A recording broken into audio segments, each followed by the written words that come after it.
కాళేశ్వరం అవినీతిపై విచారణకు ఆదేశిస్తారనే భయంతోనే హరీష్ రావు ఢిల్లీ వెళ్లారని అన్నారు సీఎం రేవంత్ రెడ్డి. అందుకు పర్యటన వివరాలను రహస్యంగా ఉంచారన్నారు. తమ పర్యటనలో రహస్యం ఏమీ లేదంటూ కౌంటర్ ఇచ్చారు హరీష్ రావు. కాళేశ్వరం పార్టీ ఫిరాయింపు కేసులో న్యాయపరమైన అంశాలపై చర్చించేందుకే ఢిల్లీ వెళ్లామన్నారు. నా పేరు వెంకట చంద్రశేఖర్ రెడ్డి. నాకు 300కి 300 రావడానికి గల ప్రధాన కారణం శ్రీ చైతన్యలో ఉన్న ఎక్స్పర్ట్ ఫ్యాకల్టీ, అలాగే వాళ్ళ conceptual teaching, doubt clarification sessions నాకు చాలా బాగా ఉపయోగపడ్డాయి.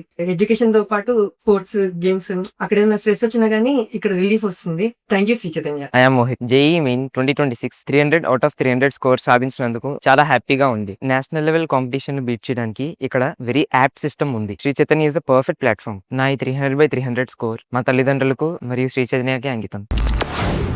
నేను కేంద్ర ప్రభుత్వానికి ఒకవేళ మీరు తక్షణమే సిబిఐ విచారణకు ఆదేశం చేయకపోతే తొందరలోనే ఆందోళన కార్యక్రమాన్ని ప్రకటిస్తాం కాళేశ్వరం నుంచి అని చెప్పి వాళ్లకు సమాచారం పంపడం జరిగింది. దాంతో బెంబేలెత్తి హడావిడిగా హరీష్ రావు గారు, వినోద్ రావు గారు ఢిల్లీకి పరిగెత్తి బీజేపీ నాయకుల కాళ్ళు పట్టుకోవడానికి ఈరోజు ఢిల్లీ పర్యటనకు పోయినరు. ఒక రాజ్యసభ సభ్యుడు, శాసనసభలో ఉపనాయకుడు, ఓ ఇంపార్టెంట్ లీడర్ ఢిల్లీ పర్యటన ఉంటే రహస్యంగా ఎందుకు పెట్టినరు? హరీష్ రావు గారు బీజేపీ వాళ్ళని కలవనికబోతున్నాడని మీడియా బయట పెట్టేట వరకు మీరు ఎలాంటి ప్రకటన చేయకుండా దాచిపెట్టినట్టే మీ ఉద్దేశం ఏంది? మేము లీగల్ ఎక్స్పర్ట్స్ని కలవడానికి, సీనియర్ అడ్వకేట్స్ని కలవడానికి వెళ్ళాం. ఒకటి ఓట్ ఫర్ నోట్ కేసు, రెండు మా ఎమ్మెల్యేలను, బీఆర్ఎస్ ఎమ్మెల్యేలను కాంగ్రెస్లో చేర్చుకున్నావు, ఆ కేసు మే 6వ తేదీన రాబోతా ఉంది. మూడు, కాళేశ్వరం కేసులో మేము గెలుస్తామనే విశ్వాసం ఉంది.